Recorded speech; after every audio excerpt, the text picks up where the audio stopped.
sih?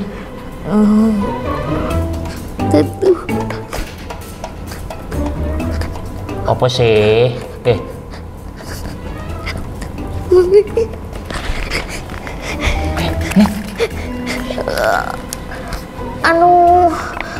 Ini loh, ini Kak, ini.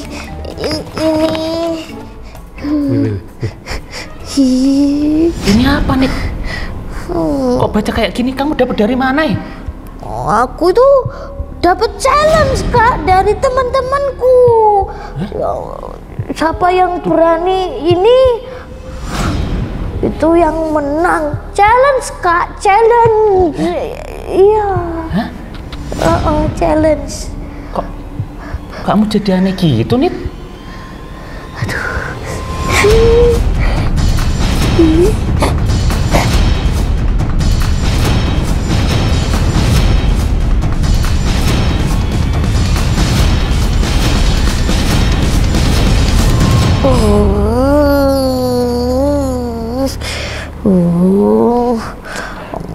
Kak, ceritanya itu ngeri banget itu Kak, apalagi gambar-gambarnya itu ngeri Kak. Aduh, aku nanti takut gak bisa tidur. Nih, kamu loh, kok mau ditantangi temen challenge kayak gini? Oh ya, aku juga nggak mau dong kalau aku dibilang cemen, nggak berani. Ini tuh sama sekali nggak baik. Percum tak bergun. Tahu nggak? Percum tak bergun. Percuma dan tidak berguna. Apalagi ini bikin kamu takut. Iya sih Kak. Kalau kamu mau terima tantangan, itu tuh yang baik-baik. Apa misalnya? Contohnya baca Alkitab 1 pasal 1 hari. Ya, contohnya kayak gitu. Iya ya Kak ya. Kak, berarti setan, iblis itu memang benar-benar jahat. Iya. Alkitab mengatakan iblis adalah pembunuh manusia sejak semula. Aduh, gitu dan ya. Tidak hidup dalam kebenaran. Iblis adalah pendusta dan bapa dari segala dusta. Waduh. Gak mau. Aku gak mau ingat gambar itu. Gak mau ingat gambar itu. Makanya jadi nih, iblis itu akan selalu mempengaruhi kita dengan segala tipu muslihat. Tuhan Yesus itu pernah loh nih dicobai sama iblis. Oh ya, iya Kak. Hah? Iya, ini Kak Manggi mau cerita sama Ninit dan teman-teman di rumah. Gimana? Mau menyimak nggak? Iya mau dong Kak, biar aku semakin ngerti toh. Nah, ini adalah kisah pencobaan di padang gurun. Ya. Peristiwa ini terjadi setelah Tuhan Yesus dibaptis oleh Yohanes Pembaptis dan sebelum memulai pelayanannya. Pencobaan di padang gurun, Matius 4 ayat 1 sampai 11. Maka Yesus dibawa oleh Roh ke padang gurun untuk dicobai iblis. Dan setelah berpuasa 40 hari dan 40 malam, akhirnya laparlah Yesus. Lalu datanglah si pencoba itu dan berkata kepadanya, "Jika engkau anak Allah, perintahkanlah supaya batu-batu ini menjadi roti." Tetapi Yesus menjawab, "Ada tertulis, manusia hidup bukan dari roti saja, tetapi dari firman yang keluar dari mulut Allah." Kemudian iblis membawanya ke kota suci dan menempatkan dia di bubungan bait Allah, lalu berkata kepadanya, "Jika engkau anak Allah, jatuhkanlah dirimu ke bawah. Sebab ada tertulis, mengenai engkau, ia akan memerintahkan malaikat-malaikatnya, dan mereka akan menatang engkau di atas tangannya, supaya kakimu jangan terantuk kepada batu." Yesus berkata kepadanya, "Ada pula tertulis, janganlah engkau mencobai Tuhan Allahmu." Dan iblis membawanya pula ke atas gunung yang sangat tinggi, dan memperlihatkan kepadanya semua kerajaan dunia dengan kemegahannya. dan berkata kepadanya, "Semua itu akan kuberikan kepadamu jika engkau sujud menyembah aku." Maka berkatalah Yesus kepadanya, "Enyahlah iblis, sebab ada tertulis, engkau harus menyembah Tuhan Allahmu dan hanya kepada Dia sajalah engkau berbakti." Lalu iblis meninggalkan dia, dan lihatlah, malaikat-malaikat datang melayani Yesus. Nit, kamu tahu nggak kenapa setan mencobai Tuhan Yesus? Nggak tahu. Nah, supaya jika Tuhan Yesus nurut sama setan dan menyembah setan, maka Tuhan Yesus menjadi berdosa. Nah, mengapa jadi berdosa? Nah, karena firman Tuhan itu mengatakan hanya boleh menyembah kepada siapa? Hanya Tuhan saja. That's right. Bener banget. Bener banget aku ya. Kita itu hanya boleh menyembah kepada Tuhan saja. Oke. Nah, jika Tuhan Yesus itu menyembah kepada setan, Tuhan jadi berdosa, maka misi Tuhan Yesus datang ke dunia untuk menyelamatkan manusia itu gatot, alias gagal total. Kok bisa gagal? Kenapa, Kak? Nah, Ninit harus tahu, dan juga teman-teman yang di rumah juga harus tahu, untuk dapat menyelamatkan manusia, orang itu harus tidak punya dosa sama sekali. Siapa yang nggak punya dosa sama sekali? Ayo. Ya Tuhan dong, Tuhan. Tuhan Yesus.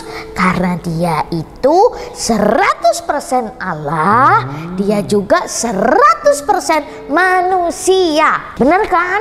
Yes, bener banget nih. Tuhan Yesus itu tidak punya dosa sama sekali. Tuhan Yesus itu menebus dosa dengan cara mati di kayu salib. Nah, yes, bener nih. Nah, dari kisah tadi, Tuhan itu mengajarkan kita ada kuasa dalam firman Tuhan. Oh, ya. Kita lihat bagaimana cara Tuhan Yesus tadi melawan setan. Tuhan Yesus melawan setan dengan menggunakan ayat-ayat firman Tuhan, dan Tuhan Yesus mengalahkan setan. Dore banget. Nah, apalagi? Tapi gini loh, Kak. Kenapa Tuhan Yesus menciptakan setan? Kenapa?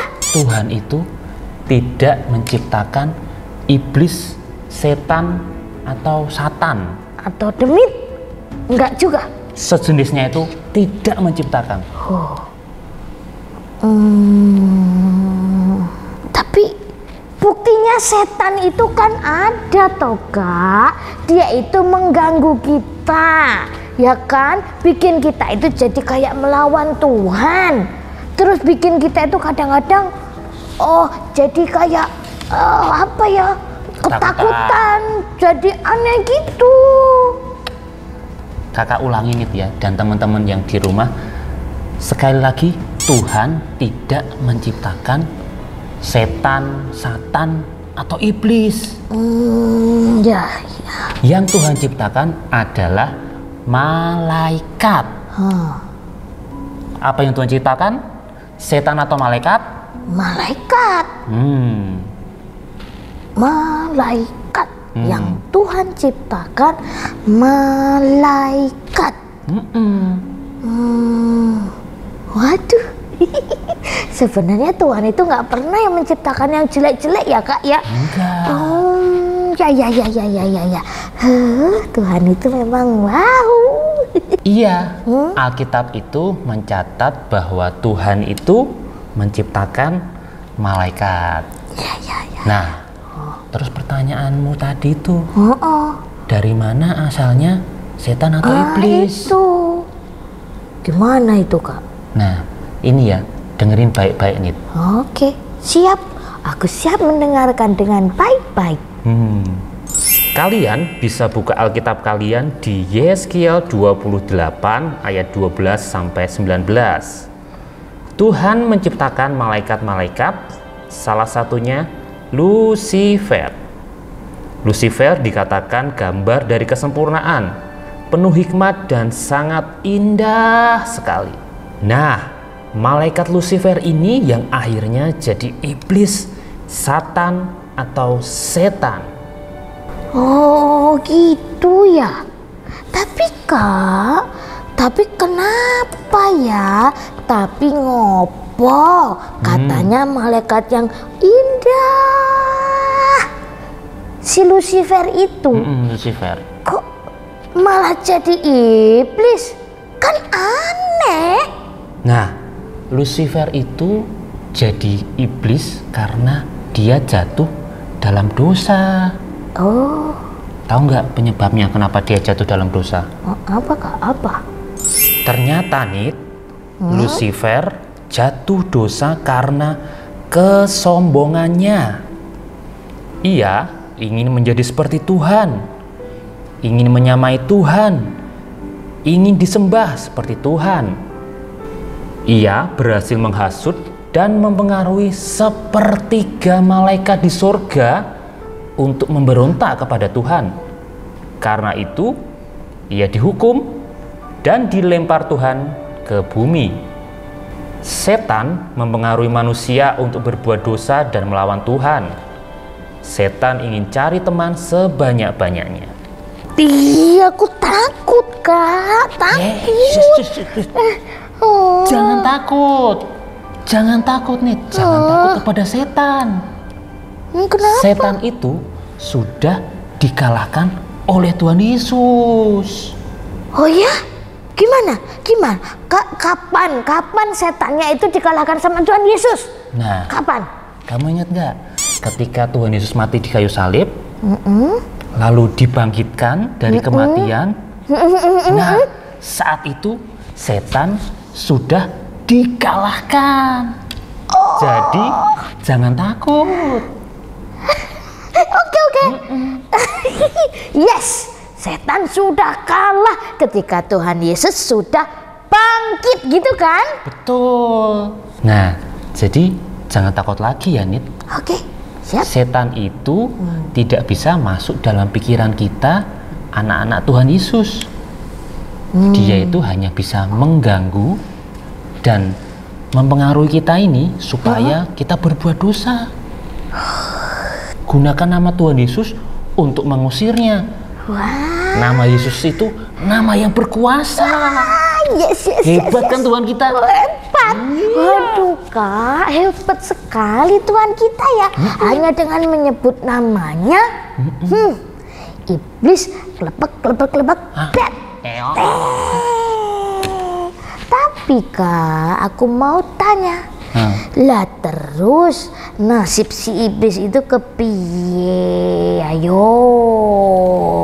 Mau tahu? Oh lah. Dengerin lagi ya. Siap. Jadi gini nih, Alkitab mencatat dalam kitab Wahyu 20 ayat 10, pada akhirnya iblis dilemparkan Tuhan ke dalam lautan api dan belerang, disiksa siang malam sampai selama-lamanya. Ih, ngeri ya Kak ya. Jadi itu akhir kehidupan setan yang jahat itu. Iya.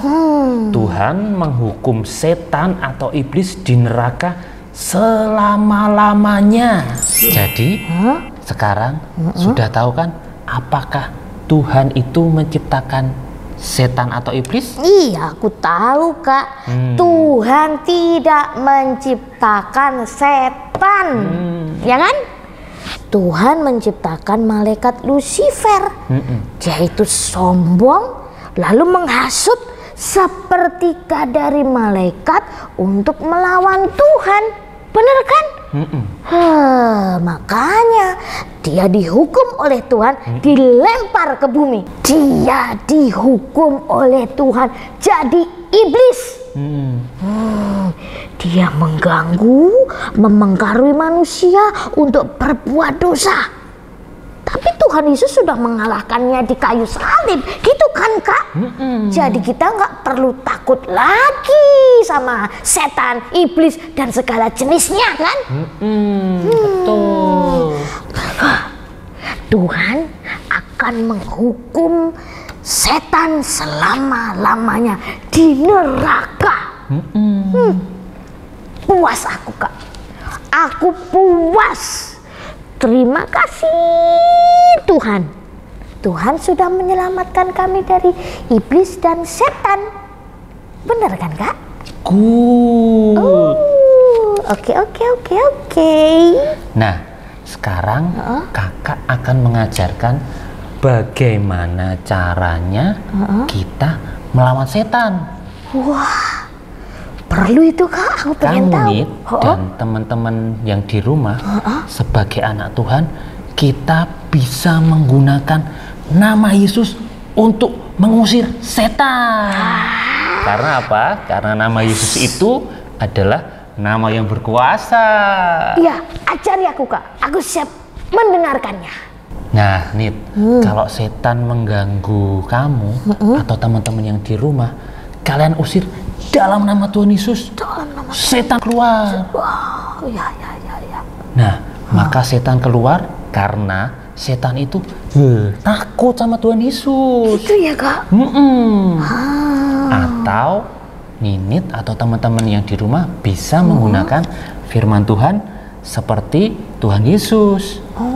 Mau tahu nggak? Wah, ya mau dong, mau tahu banget. Teman-teman, kita sama-sama pengen tahu kan.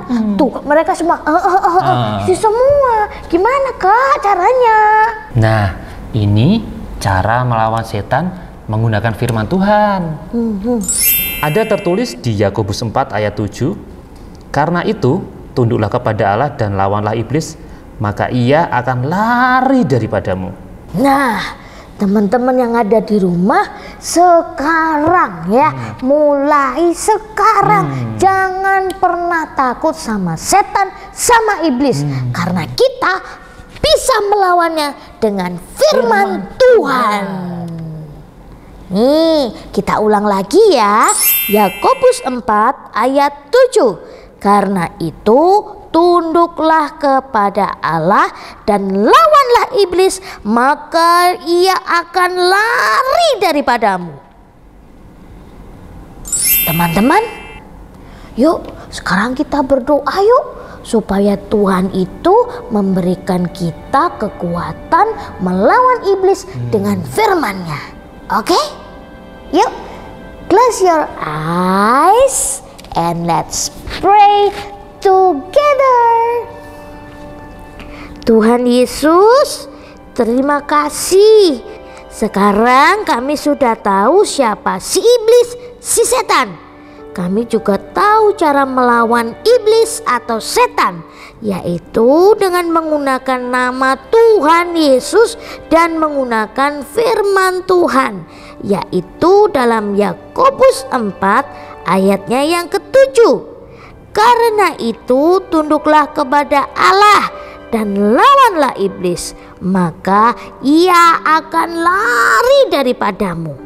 Kami menang karena Tuhan yang menolong kami, menjaga dan melindungi kami senantiasa.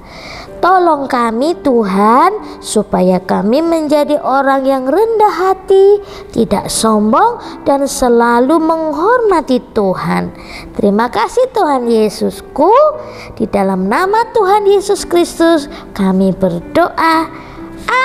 Amin. Kak, berarti misalnya besok itu ada temanku yang ngasih challenge atau tantangan gitu, aku harus pilih-pilih ya dan hati-hati ya. Iya.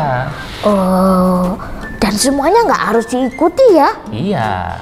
Tapi pilih-pilih. Aku tuh kadang-kadang gini Kak, kalau nggak diikuti nanti aku dijelek-jelekkan.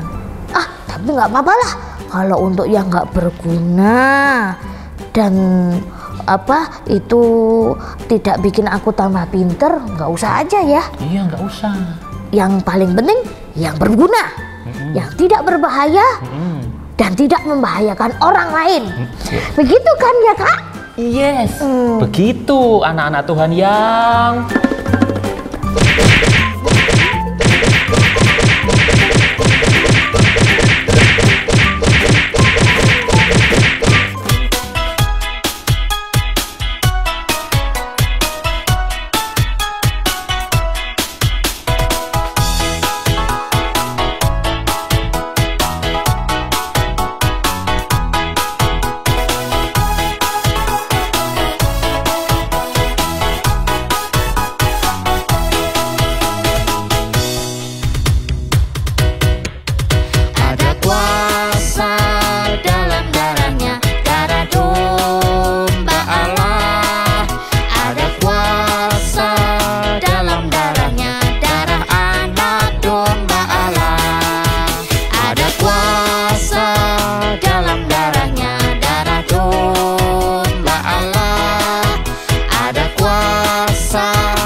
haleluya, puji Tuhan. Haleluya, puji Tuhan. Haleluya, puji Tuhan.